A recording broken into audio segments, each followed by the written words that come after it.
How Queen Mother told Prince Charles he must not put a woman before duty. The Queen Mother tried to teach Prince Charles to put the country before his personal life from a very young age to spare the monarchy from a potentially deadly crisis. Prince Charles grew up in the shadow of King Edward VIII's rebellion, according to royal experts. King George VI's brother abdicated to the throne in 1936 to marry Wallis Simpson, an American actress who had already been married twice, when he was told a king could not stay with a foreigner divorcee. This move sparked a constitutional crisis in the British Empire, almost bringing down the monarchy and forever changing the House of Windsor. The Queen Mother, who was not supposed to be queen when she married Albert, the second son of King George V, had her own life profoundly shaken by Edward's choice, for which she was said to have never forgiven him. This pushed her to drill into her beloved grandson's mind the importance of the crown and the necessity of putting it in front of anything else.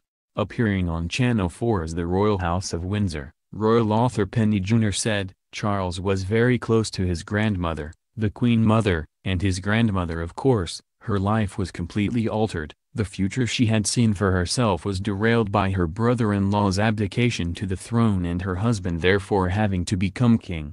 So she would have drilled into Charles at a very early age that duty to the crown and to the country came ahead of everything else." But the Queen Mother was not the only member of the royal family to be hit by the earthquake started by Edward's move. Royal commentator Sarah Gristwood argued all the royals were appalled by him choosing Wallis over his country. She said, "The Duke of Windsor had reacted with rebellion. He had made what the rest of the family thought was an appalling mistake of dereliction of duty. Everyone was very determined that no future royal would make that same mistake." Therefore, she added, Charles' childhood was completely overshadowed by the specter of what happened to the Duke of Windsor, the title given to Edward by his brother after the abdication.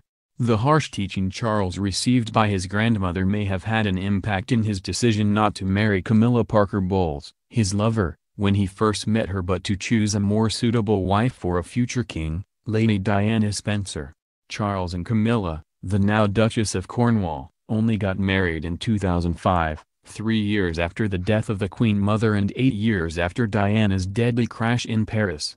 The relationship between Prince Charles and the Queen Mother was marked not only by the attempt of not repeating another scandal but also by a profound affection. After she died on March 30, 2002, Prince Charles said, "To me she meant everything. And I had dreaded this moment. Above all, she saw the funny side in everything, and we laughed until we cried. And oh, how I shall miss those laughs."